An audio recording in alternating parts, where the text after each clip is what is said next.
All right, how y'all doing? How y'all? This is Alvin from Trying Success on the Old Fashioned Health Network.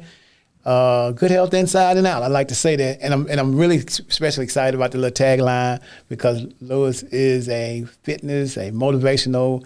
I call you a life coach, a health coach, mental coach. I actually found this man on TikTok. Okay. And you caught me on one of your quotes, man, and that's like, you know what this. And then when sometimes people on TikTok will have a one-off quote, and they'll get a good one in every now and then. And you think they really doing something, then you will follow them, and then you go back to the rest of their stuff. They doing twerk dances. I'm like, you just lured me in with that one little quote, and then I start following you. It turns out that they the situation. So when you did your quote, it was a very inspirational quote. I said, let me just check and see if this is just a one-off one. He read this on somebody's thing. And I went through that's like, wow. And then all your TikTok, I'm going to tell you, y'all need to follow this man on TikTok. Please follow him on TikTok. But before I keep going on about, I'm so happy to have him here. This is Louis. Louis, tell him a little bit about yourself, and then we're going to get into this interview. Okay, I am Louis Stockley. I'm a health and wellness coach specifically. I don't call it life coaching because I do the fitness, I do the nutrition. I don't feel like that fits into just coaching on life. It fits on taking charge of that. And my business is called Operation Dream Big. It's been in operation for about 6 months officially now. I'm helping numerous people one-on-one transform their lives. I'm an Army veteran. I'm a father of 3. A proud husband, been married since I was 19. I'm 35 now, so. 19, man, you don't look like you much more than 19 now. I was going to give you about 25, you know what I'm saying? I get it all the time. I guess it's good genes or good health or both, you know? Yeah, I think it has a lot to do with that nice little area you live in. You got the mountainous area and all that good stuff, man. It's like, man, it just seems like you're living a good life in your environment. You know what I'm saying? It's easy to stay motivated when you're in a good environment like yourself. Yep. And we didn't start there, but we love it now because there's way more space. And, like you said, you can get out in nature, you can breathe, you can look at the trees and everything if you need to, not your neighbor, spying on you through the window or something like that. Had a bad experience in the past or something? Well, close encounters of the city? Well, the neighbors we had before were good, but there was no space. So it's like you walk out your front door, you look to the left, you see the house immediately there, you see it to the right. In front of you is a busy street. I got a hyperactive younger child that I can't have running around the front yard because, the cars and stuff are crazy. Right. And the backyard wasn't fenced, so it's like you got to keep him indoors because they just drive crazy up and down that street. It was just nightmare all around. So let me ask you something, man. I don't want to, I could go on and on with you. I've been checking a lot of your stuff out. As I was telling people, I actually found Louis on TikTok. So just to give social media a little plug, all social media is not bad. Sometimes people use social media for the wrong thing. Exactly. And this man is doing some good things, man. I look at some of your quotes and some of the things that you believe and how you inspire people. And some thought-provoking quotes a lot of times is what you do. Yeah. Then you also talk a lot about fitness. Now, to be talking about fitness and motivational quotes and to actually know that you're into technology, y'all, that's another thing. The man is just a tech guru and a former gamer. Is that right? Into gaming, right? Former, yep. I haven't played a game since 5 or 6 years now. Put them down, never picked them back up. And the reason I had to put them down is because for me, it was a lifestyle. I've been playing since I was in middle school, since I was in high school. And I never thought it was a problem until, it really was a problem because I was ignoring my responsibilities left and right.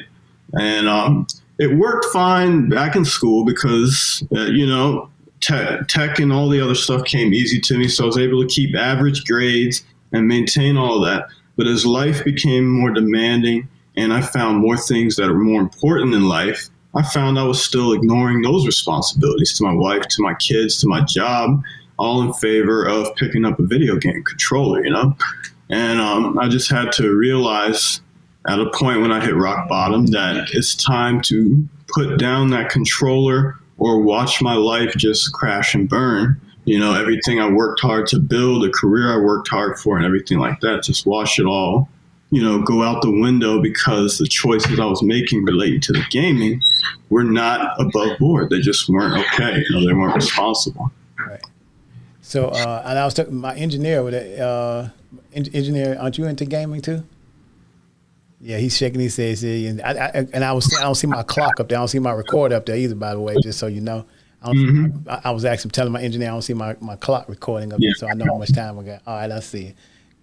He's into gaming, but I don't know how much into gaming he's in. But I didn't tell him about the fact that you was in the game. I ain't telling anybody, but I want them to know. Yeah, 100%. I am a gaming addict. So there are different types of people. Some people can play that game for an hour or two, put down the controller, move on with their lives. When I pick it up, I'm not getting up unless it's to eat or to use the bathroom or something like that. It's just very intense because I figured out why. It's because that's one of the things I use to handle stress. With all the increased responsibilities and everything like that, it was one of my go-to stress relievers. So the more stressed I was, the more I was gaming. And, it just wouldn't relieve the stress because when you put down the controller, guess what? You're still stressed. Everything comes rushing back. Because you missed the game. Yep. Mm-hmm. Wow. So is there so gaming is not something that I actually do a lot of, actually hardly at all. But is it the type of gaming, or is it just the whole competitive piece of it that makes people get so addicted to it? Okay, so here's the craziness of it, though.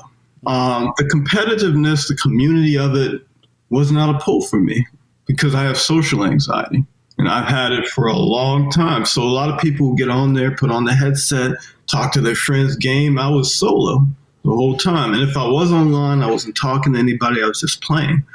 I was after the feeling of achievement that came from making these different levels or building these different characters or whatever is happening in the game.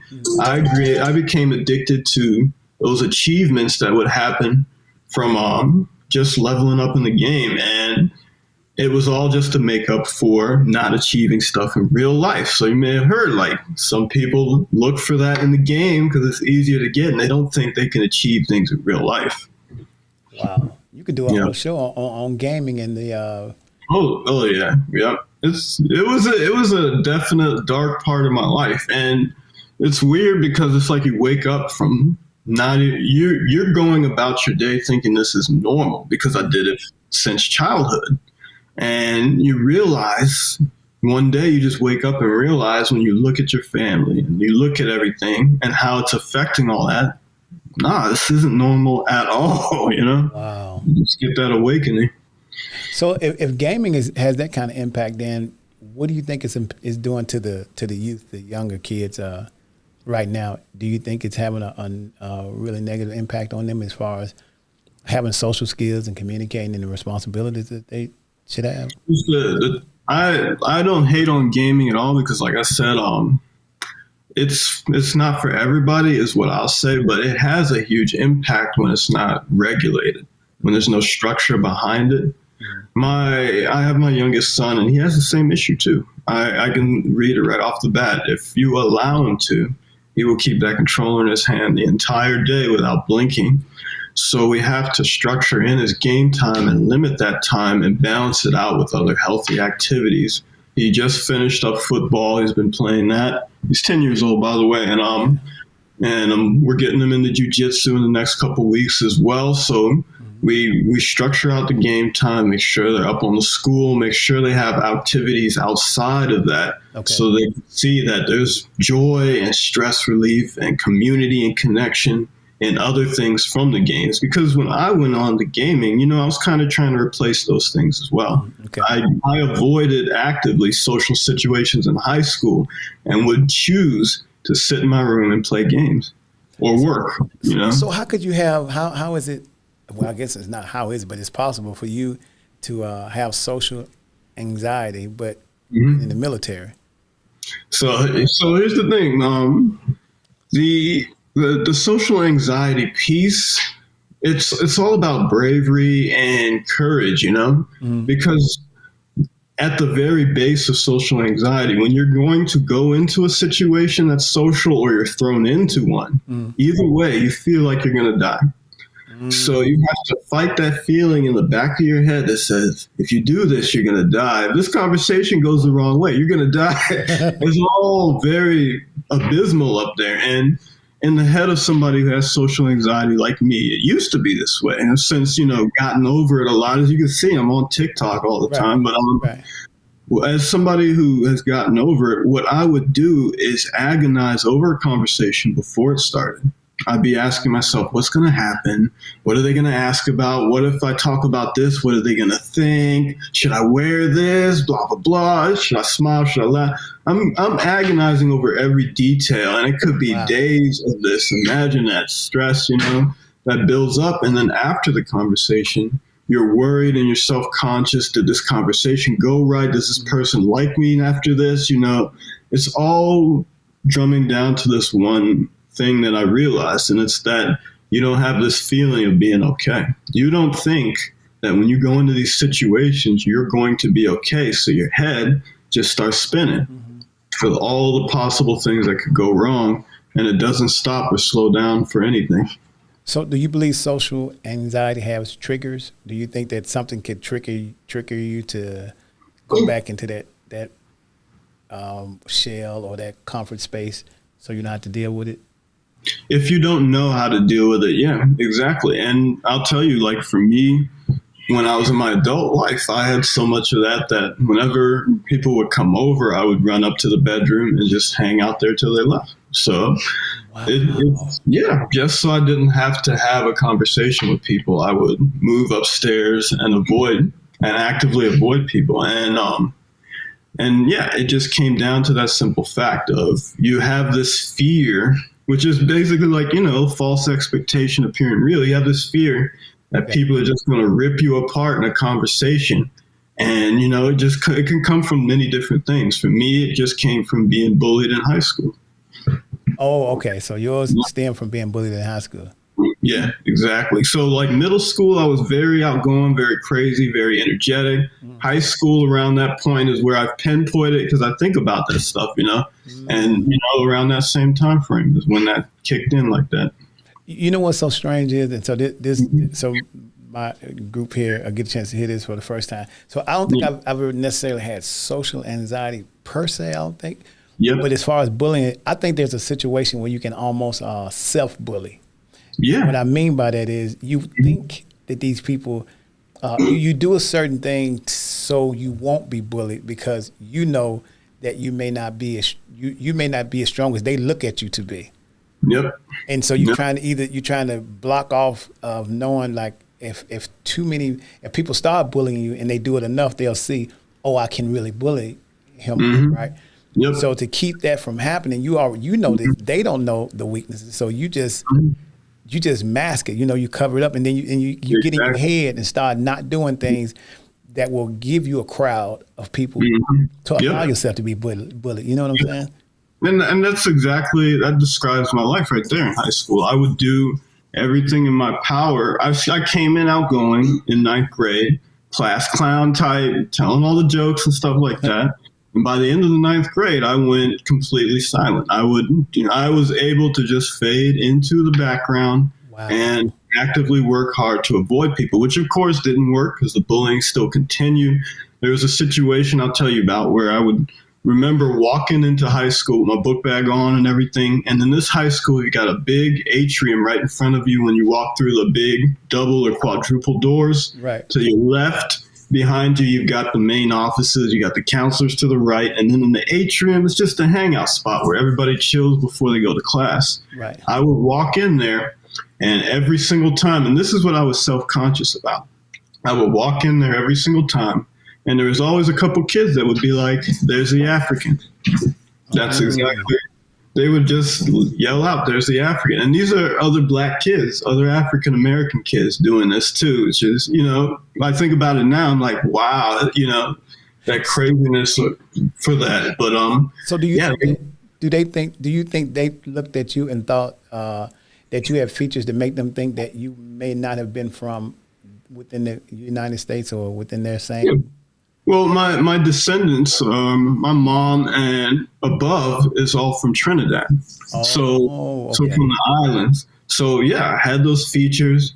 and all that. Still do, of course, but yeah. So they assumed straight from Africa, and they would joke around like I'm throwing spears and all that stuff, And for them, it was fun for them to do that, but for me, it was like, I felt like I was going to die every single time. Wow. So, Yeah. So now that brings on the question, one of the things I said we were going to talk about, your motivation, and please let people, tell them what your Instagram is, because I want them really to see. Well, any platform you can find me at Louis Stockley or Coach Louis Stockley on TikTok.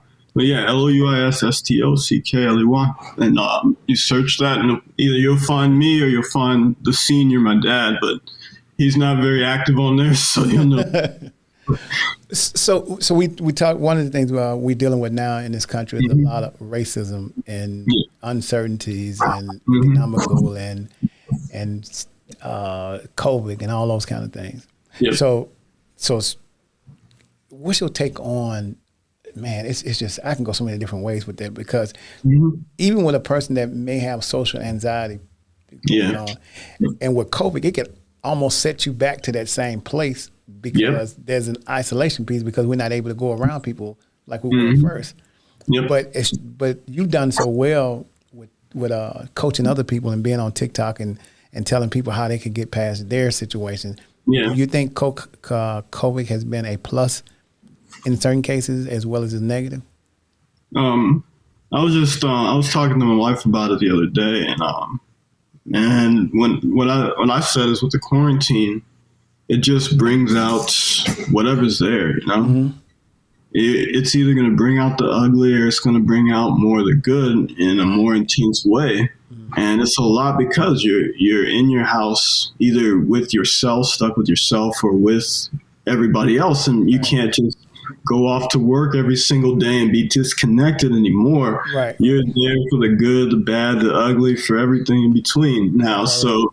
So it brings out either the best in people and they're adapting and they're getting better, or it's bringing out the worst in people and lives are getting changed, on both sides of the spectrum for it. I was just blessed enough that it was very, very tough for me, 100%. But I was one of the types that adapted. I said, what's wrong with me? What's going on here? I would read, talk to mentors, look for support, and just keep working on myself. And that's not to say I didn't keep failing, keep learning lessons, and keep getting up. I still mess up to this day, but every single time I figure out why I messed up, learn the lesson, and keep moving forward, and don't beat myself up over it. My mother used to say when she was living, she would say, the only way you lose is if you give up.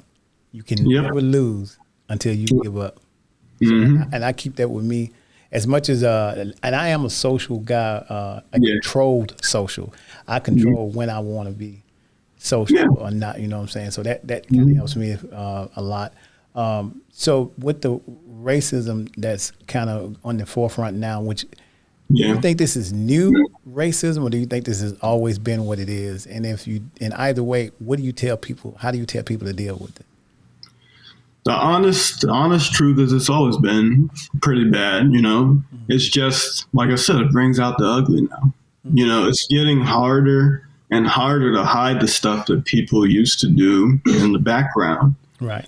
And the number one thing that I realized is when I'm conveying my message out there on TikTok, on social media, when I'm working with clients, when I'm making an impact on whatever I can control, I don't focus on the color first. I focus on getting people to advance themselves, because people on each side, black or white or whatever, they need to become higher thinking. They need to be at this point where they feel healthier, they feel positive, they feel love, they feel gratitude. Because when you feel all those things, you want to connect with other people and spread that as well. Right.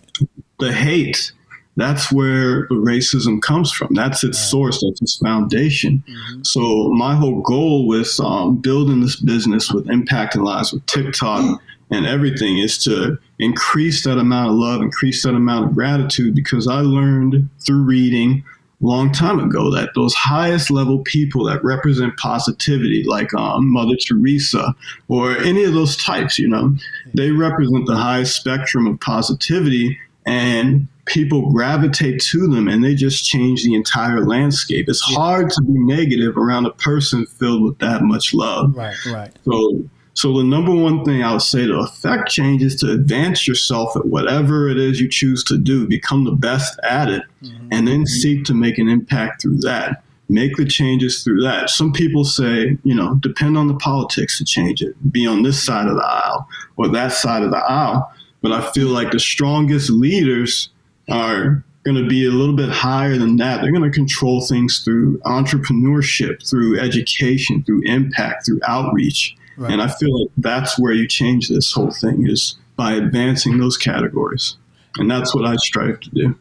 You know what's interesting, and exactly what you're saying actually exists, because you remember when 9/11 happened. Yeah, you could walk down the street and everybody was, "Hey, how you doing? You all right?" For that first couple of weeks, everybody was so nice to each other, and like it was like for a moment, we almost felt like forgot that it was the light.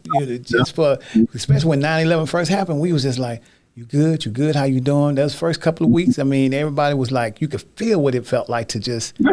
For it to be just a transparency. We didn't care about, we just like, we really family. And then all of a sudden it just kind of faded back out. For some reason, it seemed like hard times. And I don't know if that was a hard time or if it was just a wake up call to say we could lose all that we have in the and that's the problem with it. It was a wake up call. It made people forget that they were separate and made them feel more connected to each other. That's right. But without consciousness around it, why do we feel more connected now? What has changed? Right. Then it'll fade right back to old habits, back to the old rhetoric. I hate that. I wish we could get back to a right after the moment minus the pain 9/11 type of feeling. Right, and that's the pain. And I think the one of the things I do on my platform is I don't entertain negativity, and I feel like that's the policy to go with. Is I ignore you if you're negative. I'm not even going to sit there and argue.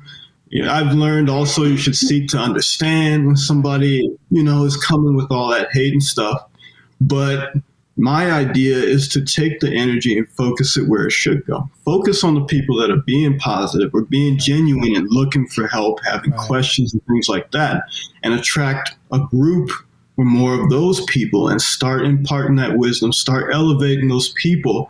And like I said, that strong positive is going to take care of the negative. The negative people are either going to find another group to mess with, or they're going to figure out what's going on and they're going to start flipping the script and realize this feels a lot better to be positive too. It just works so well that way.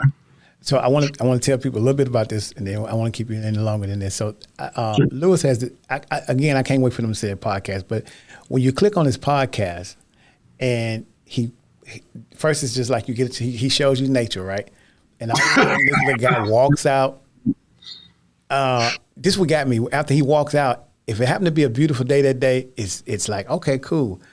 But when it snowed and he walked out with the same T-shirt, I'm like, okay, this either got to be a backdrop or he crazy, because I'm not about to. He's standing out there in the snow and he's like, okay, This is the moment and this is the life. And I'm hearing you, but I'm like, okay, it's cold out there. Well, why you out there? And then he comes back with another one that says, dude, cold is not your enemy. I'm like, I'm not with that. I'm not with that, Louis. Nope. I hear you. I know what the study says, but I'm not standing out there in the cold for what. But Louis said you stand out there in the cold and it boosts your immune system. Now, so I'm a healthy guy too. I'm into health and all that kind of stuff. But I'm not gonna be able to stand out there in the cold with no tank. Well, let me break it down for you. See, I didn't start overnight that way. This is about 3 years in the making of me working on different layers, and it started out because I just got tired of being bundled up in the coat, and I didn't know why. I put on the coat, I get super sweaty, it's super hot, so I take off the coat, but then it felt too cold, so I was like, what's going on here? And I just started doing the research. And one of the people I learned from was Wim Hof, the Iceman, who does all the breathing practice, does all the extreme sports in the ice and extreme heat as well. And I just took on his method and started taking it and making it my own as well. So I would just give myself cold showers for starters, because I just picked whatever was uncomfortable with the cold and do the cold showers. And I read after a while that's in his methods. So I took more of what he did and added to that. I started with cold showers, just 30 seconds after a nice hot warm shower. So you take your long, comfortable warm shower, you shock your system with 30 seconds of cold, you get out, dry off, you feel refreshed, and you move on with your day. That's all I would do for months, every single day, every time I took a shower. And then after a while, I said, this cold is starting to feel good. Let me increase that time frame. So that 30-second cold shower turned into a minute, and 2 minutes, and 3 minutes. Then I was taking full showers in cold. I've since reverted back to just shocking it with the cold, because the idea of all this, which is called cold exposure, by the way, is that you have your body set in this normal temperature, which is warm or, AC type temperature or whatever. And you want to shock it with an extreme temperature to trigger a response. It triggers a cardiovascular response, increasing the blood flow and heart rate. It triggers that immune system to kick on up because your body's like, whoa. Are we having to fight something off here? Something's going on with your body temperature.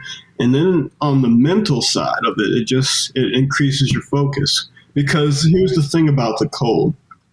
It cuts off your connection to your emotions.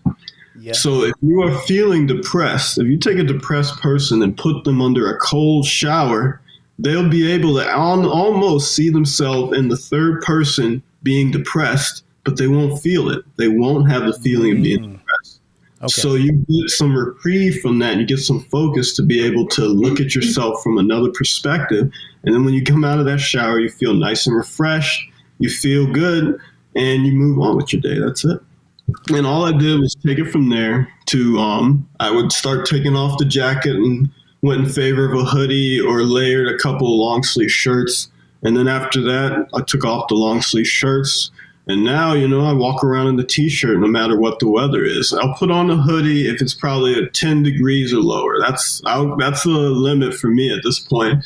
But otherwise, I'll be walking around Walmart or anywhere with the t-shirt on. Everybody's bundled up in winter jackets and gloves looking at me like I'm crazy. I had a guy say, hey, you need a jacket? You okay, man? And I have to be like, it's okay. I'm a health coach. I got this. So I'm going to tell you, the only time I've taken a cold shower and it was not voluntary is when I was in college. You're in the dorms and stuff when they use up all the hot water. So now that doesn't probably, because I'm a little older. I went to school at Jackson State. I have to rep my school when I'm in it, but I went to school at Jackson State. And when we used to take showers, and they would be like, they'd use up all the water. The water's cold. I'd be like, oh my God, I take a cold shower. And you just got to use to the point, like, let me just go and get this over with. Wasn't nothing good about that for me. I just want to take my cold shower. It was like that in the military too. In Afghanistan, that's how it was. If you were not one of the first few in the shower, good luck. Yeah, you're getting the cold shower every time. But honestly, it does distract your mind from anything other than getting that cold shower. Exactly. Getting it done, and you're right. It has. And the biggest secret to all these things that are uncomfortable is it's linked to your breathing. It's your breathing. Yeah. So if you go in the cold shower, you notice your first response is you seize up and you just start breathing rapidly and fast because your body's like, oh, I got to change the temperature, so I need more oxygen, and it just makes you tense and panicky. But if you just, from the beginning, just take deep breaths and you relax, and you actually, instead of feeling shocked by the cold, you feel relaxed and refreshed from it. Man. And it's all just your breathing. That's all it is your breathing. Because you'll notice it feels uncomfortable when I'm breathing fast, but when I start breathing slow, it feels good. Well, I'm working on that, Louis. I'm working on that. Thank you so much, man. I appreciate your time. Thank you so much for giving us the opportunity. Again, tell them what your social media is, your Instagram, TikTok, and all. Sure. I'm Louis Stockley on TikTok. I'm on LinkedIn. I'm on Facebook. I'm on Instagram. You'll find me under my name on all of those. Yeah, and so it's not L-E-W. Tell them it's spelled L-O-U. Yeah. It's L-O-U-I-S and then last name S-T-O-C-K-L-E-Y. All right. Man, thank you so much for your time. Man, I really appreciate it. We got to do this again, right? Oh, of course. Cole. Yep. I'm with it. All right, man. Thank you so much for your time. I appreciate you. I will be looking for more of your inspirational TikTok videos. Yep. I'll work on it daily. All right, man. Have a good one. All right. You too. Bye-bye.